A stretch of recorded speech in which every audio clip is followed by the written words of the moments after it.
Hey, welcome to my channel. My name is Lorelei. I'm a registered dietitian nutritionist, and today I wanted to talk a little bit about my first job as a dietitian.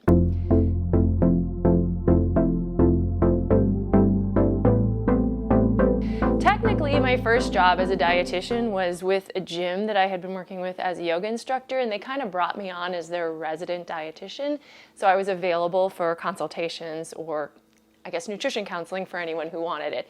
And I did get paid to upload some content, and I had a few clients. But what I really wanted to talk about was my first full-time job as a dietitian, where I actually went out with my resume and applied for a job and got hired and all of that. And my very first job as a registered dietitian was with WIC. You might be familiar with WIC. WIC, W-I-C, stands for Women, Infants, and Children, and it is a government program that provides supplemental food and support for women and children, right?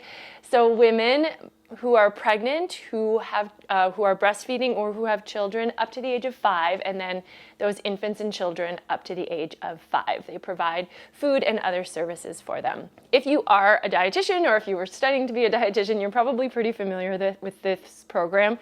We cover it in community nutrition class. It is a community nutrition program. It is considered in the community sector of nutrition. So this video might actually be helpful for you if you're studying nutrition, because I'm going to talk a little bit more about the WIC program itself. I was introduced to WIC through my community nutrition class, so I was actually pretty familiar with it before I went in, but there was obviously a lot that I learned when I started. First of all, the main thing that you're doing is you're working with women and their children to certify them or set them up for benefits within the WIC program. This is done mostly by a WIC nutritionist. So although a lot of times it is dietitians who do these jobs, sometimes you don't actually have to be a dietitian to be a WIC nutritionist. You do need to have a degree or background in nutrition, but I was a dietitian and I just needed a first job and I needed some experience. Dietitians aren't the only part of WIC that certify participants, so there usually is also another staff member who is the person who's there to verify their household income, verify their address, and things like that. And then my job as the dietitian is to verify a lot of the nutrition information that goes into what is required to then certify for participants for the program. So there are 2 basic requirements. So people have to have income below a certain level, and then they also have to have some sort of nutritional need that can be designated based on the questions that we ask. Let me talk a little bit about the actual benefits that WIC families are able to receive. So pregnant and breastfeeding mothers can receive benefits for themselves. Once mothers stop breastfeeding, then they no longer receive food benefits for themselves, but their children can receive benefits up to the age of 5. Benefits include things like milk. A lot of milk, actually. There's quite a bit of milk that goes on most WIC food packages. Some of that milk can be substituted for things like yogurt or cheese or tofu if the participant wants. So they do have some options. There's whole grains, and that would include things like whole wheat bread or brown rice or oatmeal or cereal. There's also a fruit and vegetable allowance. That's usually in a dollar amount. So if somebody's package includes a certain number of gallons of milk, for example, the package includes the item itself as opposed to a dollar amount to spend towards that item. So the one exception on WIC packages is the fruits and vegetables, and that is a dollar amount allowance. And fruits and vegetables can be fresh and frozen fruits and vegetables. It can also include things like canned. So it doesn't have to be just specific ones. Pretty much any fruit or vegetable can count towards this dollar amount. WIC packages also include eggs. They include usually every month a choice of either beans or peanut butter. For women who are breastfeeding, there are a couple of extra things that are also added to their package, and usually they can have canned tuna or salmon. The packages do vary. So for pregnant mothers, there's one certain amount of food. For mothers who are breastfeeding, there's another amount of food. For mothers who are partially breastfeeding, there's another amount of food. And then for mothers who are exclusively formula feeding their baby and they're not breastfeeding, usually they don't have an actual food package themselves. The formula package then goes to the baby. So although WIC definitely promotes breastfeeding, they also provide formula to a lot of mothers. A lot of mothers prefer to formula feed their babies, and so that is something that WIC can provide. WIC does not provide all of the formula that a family would need to take care of their infant, but it is a significant portion. It's considered to be a supplemental food program so that it is not designed to be everything that a mother or a child would need for the month, but it is designed to supplement what they might already have coming in or available to them.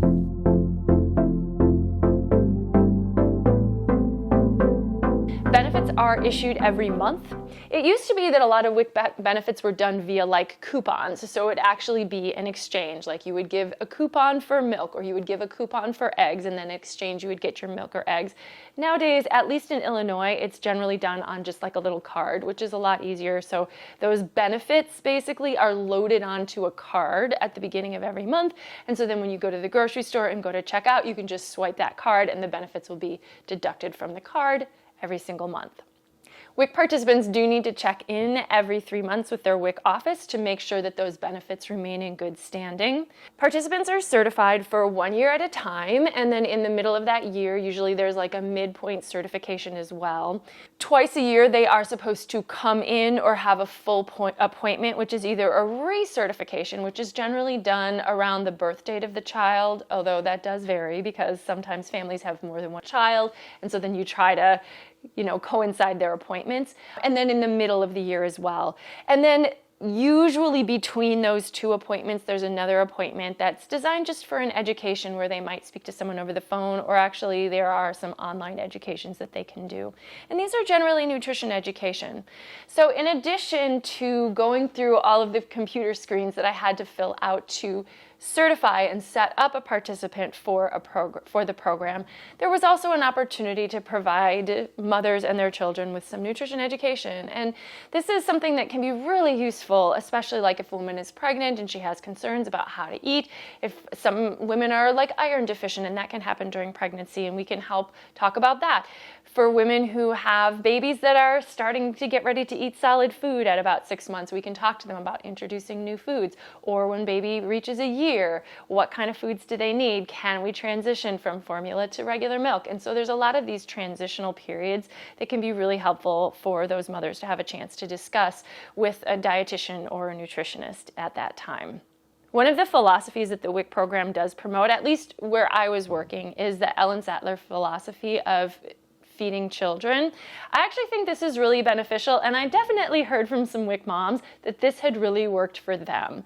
And the principles here are that parents are in charge of what their children eat, when their children eat, and where their children eat. So parents set the menu, they set the time and the location for meals. Children are responsible for whether or not they eat, and if so, how much. So it takes away some of the push-pull of like parents trying to push kids to eat more of their food or try to force them to eat foods that they don't like.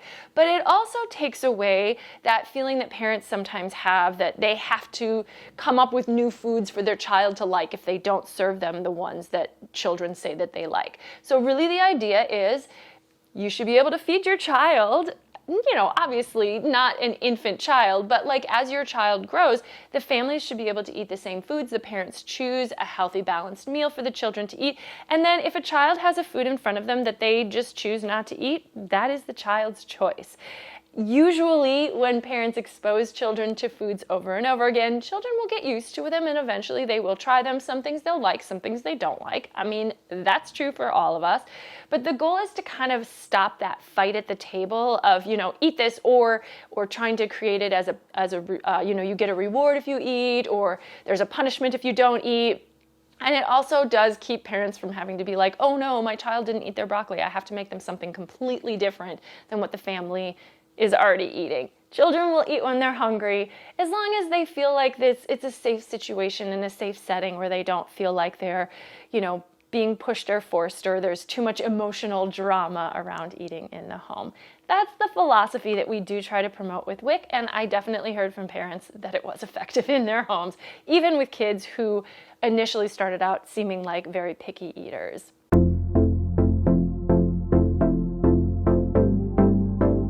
One of the things I loved about working for WIC was working with children. Those kids, man, they are cute. I know some WIC locations are still doing most appointments by phone, but the place that I worked, everyone was coming in person. We would weigh and measure kids when they came in just to kind of be able to keep track of their growth. And man, those kids are adorable. The other thing is that it's generally a very happy opportunity to talk to parents, because parents love talking about how cute their kids are, how their kids are growing, how well their kids are doing. And so most of the conversations are very positive. If you like working with kids, or you as a dietitian think that working with kids is a great opportunity to help build some nutritional skills from an early age, I think that this is a really great place to get your start.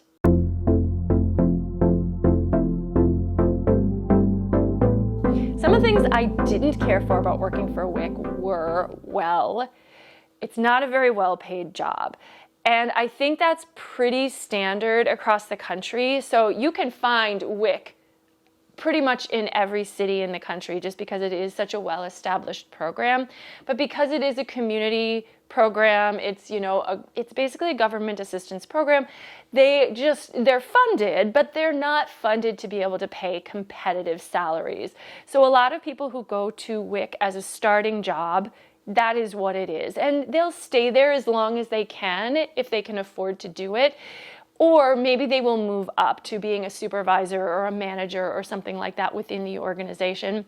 But a lot of people do move on from WIC relatively quickly, just because it's not a highly paid job. And that ultimately is what happened to me. Personally, I was also in a situation where I was hired as extra help, meaning it was a temporary position, so it didn't even come with benefits, and I knew that probably they weren't going to need me long term. So when I did see another opportunity arise, I went ahead and made the move after about 3 months. But it was a really great experience, and I really think that WIC is an excellent starter job for dietitians, especially if you're leaning away from going into something clinical, which I actually was at the time. Partly because the time I became a dietitian was right in the heart of the very beginning of COVID, and I really wasn't excited about going to work in a hospital at that moment in time. But if you're just not eager to work in a hospital, which is probably the easiest job to get as an entry-level dietitian, I think that WIC is a really great opportunity to get you started, to get a little experience, and you might find how much you really love it. So that was my experience with WIC. In another video, let me know if you'd be interested in hearing about my subsequent experience as a dietitian, because I have had several other jobs since then, and continue to work as a dietitian in the field, in addition to making videos. Although I haven't been making a lot of videos lately. You may have noticed there have not been a lot of new ones posted, partly because I've been working full time. But I do want to get back into making some videos, because I think that this is part of what I want to do as a dietitian, is to just talk to people about nutrition and about going into the field of nutrition so that everyone can learn a little bit more. But let me know if you'd like to hear about my other job experience as a registered dietitian. And if you have any questions, leave them in the comments below. And if you haven't subscribed to my channel, please do so. I like to do a lot of cooking videos, as well as just talking about my experience, my life as a dietitian, and promoting nutrition and healthy eating for all. Thanks so much for watching. Again, I'm Lorelei.